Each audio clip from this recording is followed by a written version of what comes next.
People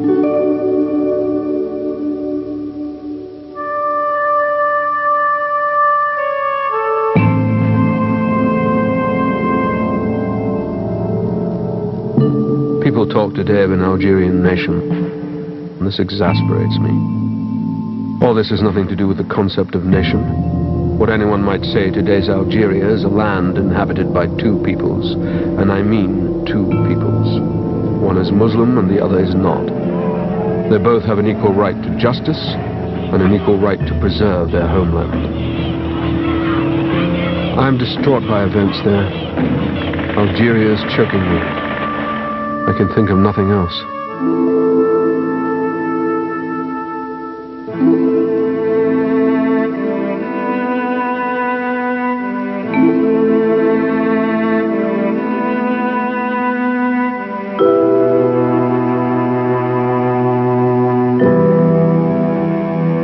We were sitting having lunch and he was extremely nervous. And a runner arrived from Gallimard and made his way through his crowd there and said to him that if not decision had been made, it was a sure thing. And he was panicked, suffoqué is what I told Olivier about it.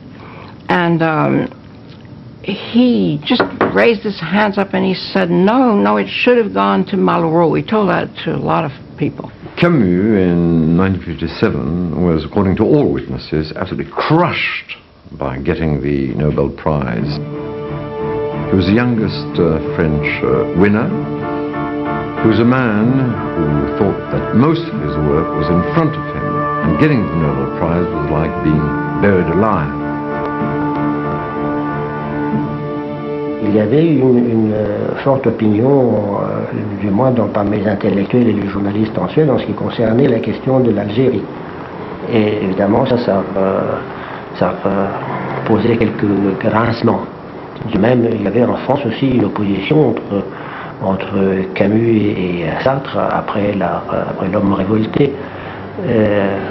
Donc il y avait des choses qui n'étaient pas très agréables à ce moment-là. Dans toutes les circonstances de sa vie, obscures ou provisoirement célèbres, jeté dans les fers de la tyrannie ou libre pour un temps de s'exprimer, l'écrivain peut retrouver le sentiment d'une communauté vivante qui le justifiera, à la seule condition qu'il accepte, autant qu'il peut, les deux charges qui font la grandeur de son métier, le service de la vérité et celui de la liberté. Albert n'avait jamais eu l'idée de suggérer à Francine, ni même de lui offrir, quelque chose d'habillé, d'élégant. Francine est toujours restée dans un ton, je ne dirais pas mineur, mais... Alors ses amis, l'une lui a offert son collier, l'autre ses boucles d'oreilles. On l'a aidé à avoir une très jolie robe. On peut dire que Francine a été entièrement parée de l'amour des Oranaises.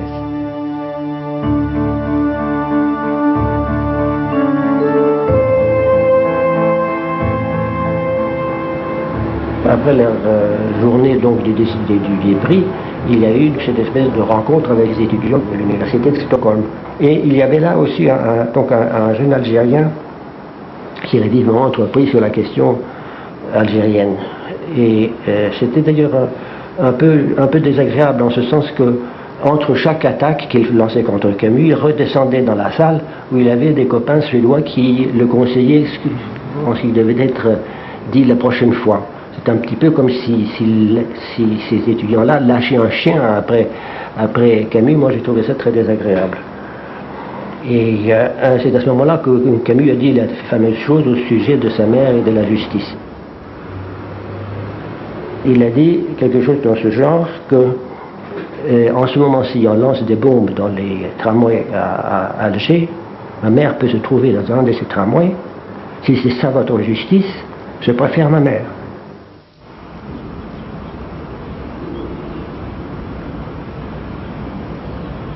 When Camus spouted this answer about justice and his mother. An unfortunate phrase, logically, but one that can understand completely, as it was a cri du cœur, it really came from his guts. He meant that he constantly thought about his mother. She could take a tram in Algeria and be blown to pieces.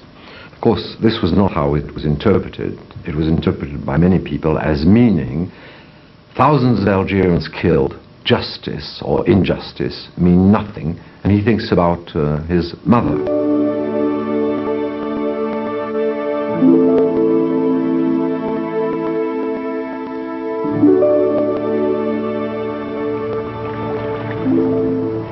Camus, after the Nobel Prize, had years of being ostracized for two reasons. Of course he was reactionary because he was anti-communist, he'd spoken too soon.